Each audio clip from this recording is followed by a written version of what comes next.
Hello, fellow Taoists, and welcome back to the 1991 Review Channel. Today, we'll continue our exploration of a record of a mortal's journey to immortality. People often say that mortals have countless magical treasures. In the end, Han Li alone acquired a good number of them. In recent episodes, the ethereal Heaven Cauldron, the treasure coveted by cultivators in the Sea of Scattered Stars, finally appeared. Although the ethereal Heaven Cauldron is famous, I personally believe it's not the most powerful magical treasure in the Sea of Scattered Stars. In the original novel, at least two other treasures are its equal. Next, I'll provide a detailed introduction to the three great treasures of the Sea of Scattered Stars, including the ethereal Heaven Cauldron. Alright, without further ado, let's dive into the main content of this episode. Don't forget to like and subscribe. 1. The Primordial Magnetic Divine Mountain. The Primordial Magnetic Divine Mountain is a stone that isn't very big. Once activated, it can instantly transform into a massive mountain hundreds of feet tall, glowing brilliantly. This mountain originally belonged to one of the two heavenly star Sanuses from many years ago, Ling Xiaofeng. While traveling in the outer seas, he stumbled upon it when it erupted from a submarine volcano. This object was incredibly heavy. After discovering it, Ling Xiaofeng had to mobilize a high-level force of cultivators from the Star Palace to move it. In the end, despite risking damage to his cultivation, he successfully brought the mountain back to Heavenly Star City. After acquiring the Primordial Magnetic Divine Mountain, the Heavenly Star Sanuses began to refine it. In the process, it absorbed an energy called the Primordial Magnetic Divine Light, which possessed great power and could suppress the five elements of the world. However, after hundreds of years of refining, only a small portion of the mountain was refined. They later learned that to completely refine this divine mountain, one must have a five-element spiritual root. More importantly, if the mountain wasn't fully refined, the Primordial Magnetic Divine Light energy would completely disappear. This greatly worried the Sanuses. To stabilize the situation, the Sanuses spread the news that they were about to advance to the deity transformation stage. But other forces in the Sea of Scattered Stars didn't care about that. The two factions, righteous and demonic, even formed an organization called the Rebel Star Alliance to oppose the Star Palace. Thus, a century-long war erupted in the Sea of Scattered Stars. 200 years later, when Han Li returned to the Sea of Scattered Stars in the late nascent soul stage, the Heavenly Star Sanuses immediately sought him out. Realizing that Han Li had late nascent soul cultivation, Ling Xiaofeng and his wife wanted to make him their son-in-law. Their goal was to have Han Li and Ling Yuqing become the next generation of Heavenly Star Sanuses, strengthening the Star Palace's position. But at that time, Han Li already had Nan Gongwan, so he refused. The Sanuses didn't give up. They continued to offer the Primordial Magnetic Divine Light cultivation technique, which could help Han Li advance to the deity transformation stage. To entice him, after the event at Mount Daiwu, Han Li understood the importance of advancing to the deity transformation stage, so he agreed to save Ling Yuqing 3 times. In reality, this was a trap. The Sanuses' goal was to have Han Li cultivate the Primordial Magnetic Divine Light with them. After cultivating, Han Li would be like them, only able to stay in Heavenly Star City. However, they didn't expect that Han Li already had a fake 4-attribute spiritual root and was guided by the Heavenly Wolf Holy Beast. Therefore, supplementing the 5-element spiritual root was very simple for Han Li. Not long after, Ling Xiaofeng's lifespan ran out, and the Sanuses went to the headquarters of the Rebel Star Alliance and self-destructed. After their sacrifice, their daughter, Ling Yuqing, became the new leader of the Star Palace. At that time, the war had not yet ended. Under the guidance of the Six Paths Saint, the Rebel Star Alliance was unstoppable. Ling Yuqing had no choice but to send a plea for help to Han Li in the distant heavenly south. Upon receiving the plea, Han Li immediately set off for the Sea of Scattered Stars. By then, Han Li's power was immense, making him a figure feared by both the Star Palace and the Rebel Star Alliance.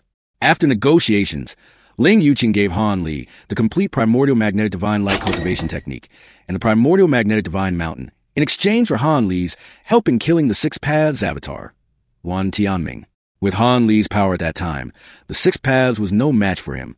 In the end, Han Li successfully eliminated the Six Paths and acquired the Primordial Magnetic Divine Mountain. The Primordial Magnetic Divine Mountain is a peerless treasure. It not only suppresses the 5 elements, but can also dissolve magnetic forces. In addition, it was so heavy that even Han Li, with all his might, couldn't move it. So, he decided to stay at the Star Palace to cultivate, eventually creating a Primordial Magnetic Divine Light resonance to reduce the magnetic force and using the ghostly banner to carry it away. Ultimately, Han Li relied on the Primordial Magnetic Divine Mountain to successfully advance to the deity transformation stage. When he arrived in the spirit world, Han Li often used this mountain to attack his opponents. It can be said that the primordial magnetic divine mountain was one of the most convenient magical treasures for Han Li, besides the azure bamboo wind and cloud sword.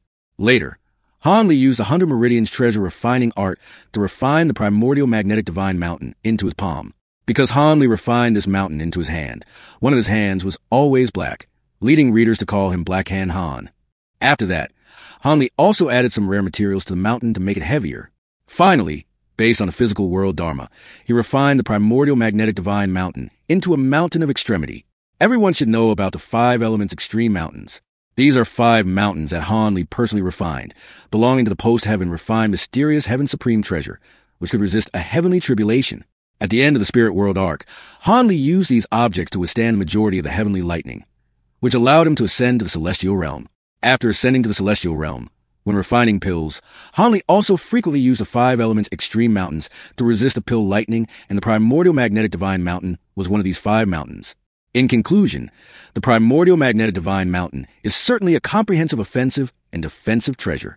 For offense, it can transform into a giant mountain to crush enemies.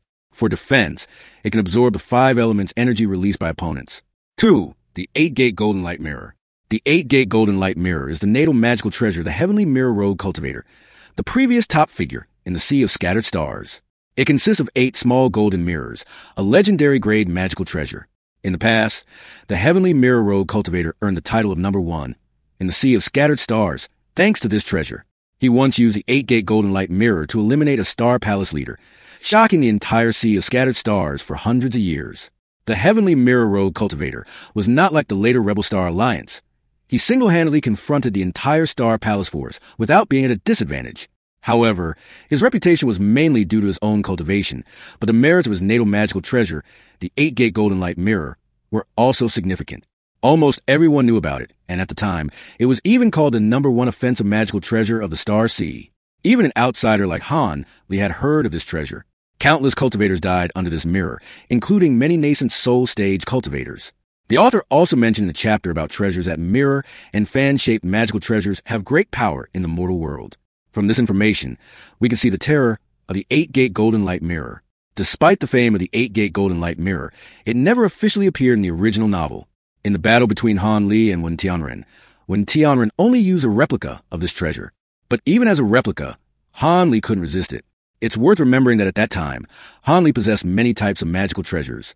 For offensive methods, he had ancient treasures and the fiery gold worms along with the divine annihilation lightning. For defense, he had the azure-handed jade purity, the blood-colored cloak of the wind and lightning wings. Although he was only in the late core formation stage, Han Li encountered almost no difficulties when facing nascent soul cultivators. However, when Wen Tianren unleashed the 8-Gate Golden Light Mirror, Han Li was completely suppressed. Even after using the thunder escape technique of the wind and lightning wings, he couldn't escape the stream of golden light emitted by the mirror and was ultimately trapped in the golden light divine flame. If not for half a bottle of 10,000-year-old spiritual liquid he obtained from Yuan Jiao, Han Li might have been refined.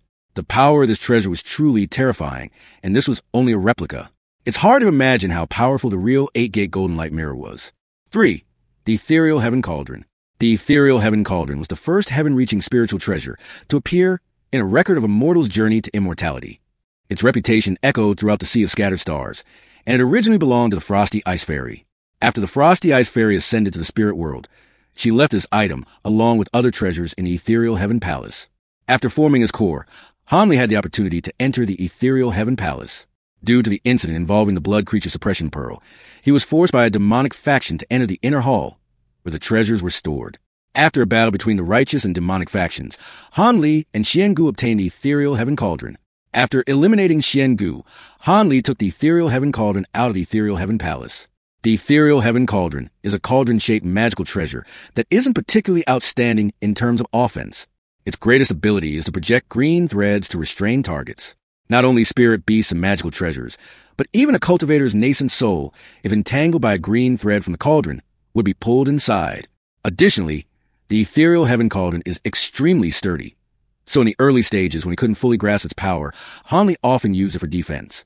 For example, at Mount Daiwu, Han Li relied on the Ethereal Heaven Cauldron to withstand the collapse caused by the nascent soul holy ancestor, thereby saving his life.